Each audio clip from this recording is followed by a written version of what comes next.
Now, regarding Drake, Kendrick Lamar, Tyler the Creator, and all of the current hip-hop events, if you're prepared to witness how rap artist Courtside Karen will undoubtedly have another big hit. His music recently fell off the charts, while some rappers he despises are comfortably topping him.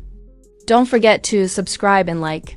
Furthermore, Drake is currently experiencing a terrible losing streak, and it's obvious that this trend won't end very soon, as this whole tumble out is now certain to proceed in the worst possible way.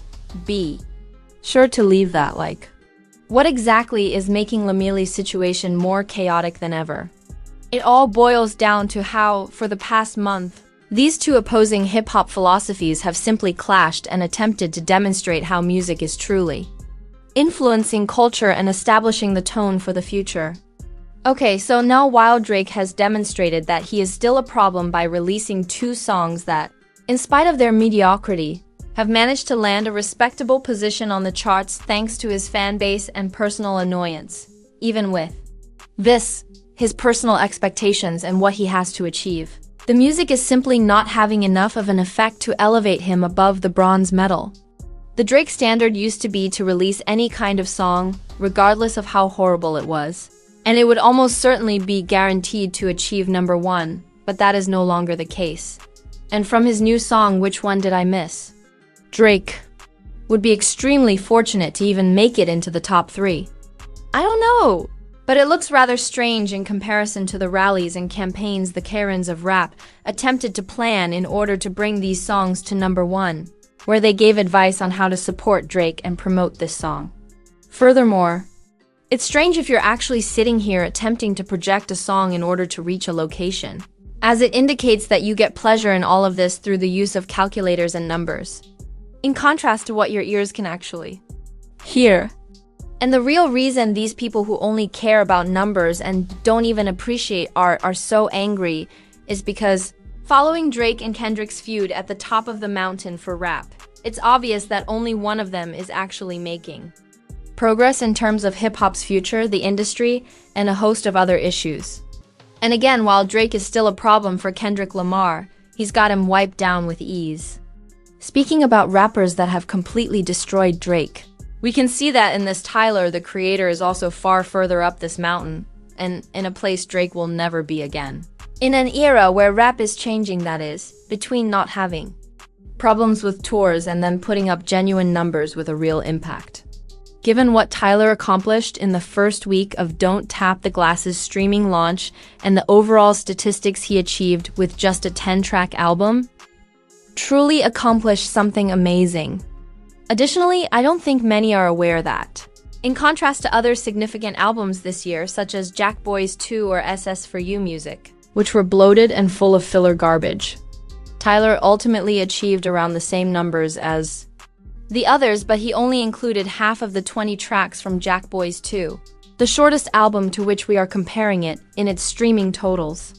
Overall, you can see how different Tyler is from these musicians, yet he still produced a solid album with the ideal quantity of tracks, rather than splurging for songs to try to boost his popularity and influence.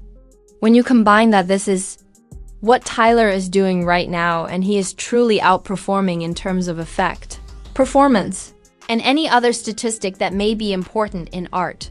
Drake and Travis Scott were formerly regarded as these titans. It just demonstrates that he has become a superstar on his own and has never needed to use gimmicks or tactics to stay at the top. And now, speaking of relying on gimmicks, well, now, just as we celebrate Tyler on these charts, we have to immediately get back to pathetic old lubbery and with him now.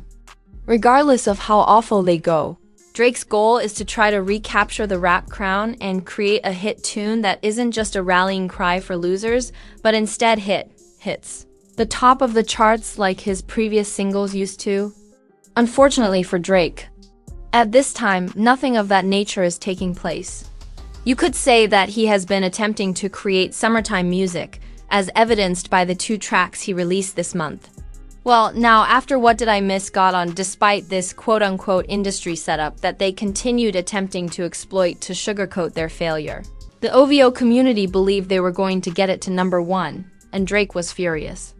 They failed even worse than you could have imagined after all of the teasing and chatting. And yucks, In the end, the situation is that I missed something so badly that it didn't even make it into the top 10 or even the top 20 of the charts. It ultimately dropped all the way to number 23. I suppose this is because Drake uses surface-level symbolism in that song to disparage LeBron, which I assume is deep for the OVO audience because they lack media literacy. For them, this is kind of cool, and I suppose they might turn it into a story in their own bizarre delusions. However, before we laugh at this and examine its implications, everyone on Drake's side merely tries to claim that this was a setup by the industry. And let's just dissect why it's failing and why there isn't another explanation. That isn't it. Furthermore, if you have seen The Sopranos, you will understand what I am about to say. A hit is a hit. And this particular song isn't a hit at all. What I truly mean by this is that you can see how music has changed and what it takes to release a successful song in 2025, all things considered. Unless the artist who is Drake is no longer a top streamer who commands all the attention when he drops a song.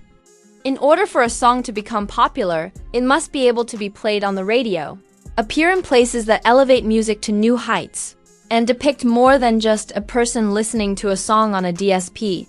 And once more, you can see that what I missed did receive passable airplay this time when you comprehend the nature of the music industry. Again, because they don't do their homework, Drake fans don't comprehend this and believe that everything is rigged. Now though, even a respectable amount of airplay is insufficient since, aside from hip-hop stations, listen, have you heard what I missed? Because it's not as catchy as songs like Not Like Us or even TB, it doesn't appeal to a wider audience. However, because all those Kendrick records eventually made it, the song became a viral spectacle that transcended artist or beef. Furthermore, when you dissect this further, you'll discover that Drake is composing a sloppy song with drums that have been used by all rappers for more than 10 years. Then finishes it with a sluggish beat switch. Overall, you can see how Kendrick has been creating songs with a memorable bridge, a catchy hook, a quotable verse, and a call and response section where everyone participates. These samples appeal to a broader audience such as Luther Vandross, about whom I need say nothing, or Debbie Deb, who revived freestyle music. Overall, you get what I mean when you simply observe the two distinct approaches these musicians take to creating music. A hit is a hit, and Drake's actions are not a hit, and things will only become worse from him. And it's not clear to me that the oboe stands are prepared for that. And the reason I say that is because even if the song departs from rapping, Drake's latest collaboration with Central C aims to appeal to a wider audience. Now, let's take Luther as an example, who achieves this in the most elegant manner imaginable. Drake performs this in the most terrible way possible. We shouldn't be shocked by this, but when it comes to the current numbers, and this song is predicted to rank anywhere from 7 to 9 on the Billboard Hot 100. What we are witnessing is that even though Drake will continue to be around for a while and his fans will ultimately sustain his success, what these fans have truly done for Drake and what he will soon be firmly established as is the ultimate bronze medal in hip-hop or something similar. Drake isn't that guy, and we're only now learning that he can't even bear the mantle that would be required to reach the top rank. In all honesty, Drake is just producing mediocre replicas of his previous work, and even the tracks themselves lack the elements that make albums successful, such as accessibility, bridges, hooks, and catchy melodies. Again, for those in the Drake stans who are furious, simply take a critical look at this and consider it from the broader view of these rappers, their feuds, and the significance of everything. Drake isn't hitting the charts. Furthermore, I must admit that I am shocked by the success of his songs. Additionally, it conveys the idea that he has a support system that will stick by him through thick and thin. Given the current situation, Drake's rate, and the slackness of the music, he should accept his new role and simply submit to Kendrick Lamar because, in every category, Kendrick easily outperforms him. Naturally, though, this will not occur. Furthermore, even though Kendrick continues to outperform Drake on the charts with songs like Luther, which is nearly a year old, Drake will never acknowledge that Kendrick is performing better at the thing. That used to provide him with all of his validation. Furthermore, he will continue to claim that everything is set up and against him, which, let's face it, regardless of what he wants to say, and do not, it isn't. Additionally, he simply refuses to accept responsibility for his own artistic and personal shortcomings. Again, shockingly, we are aware that Drake is a failure. Furthermore, Drake and his entire hip-hop scene are becoming less and less influential in the music industry. Whereas Tyler, the Creator, Kendrick Lamar, and even Clips are now seeing success on the charts with their songs and albums. We are actually witnessing a complete change in hip-hop culture that is altering everything. And with this, we are learning that Drake is failing again, that more of his songs are slipping down the musical scale, and that he is powerless to improve these subpar goods. Actually, I guess I never thought I would say this, but perhaps rap is changing for the better in an era where a song that pays tribute to Luther Vandross is outperforming a song that caters to every crowd and lacks originality. Now that all of this has been said, tell me, how do you feel about everything that is now displayed on the music charts?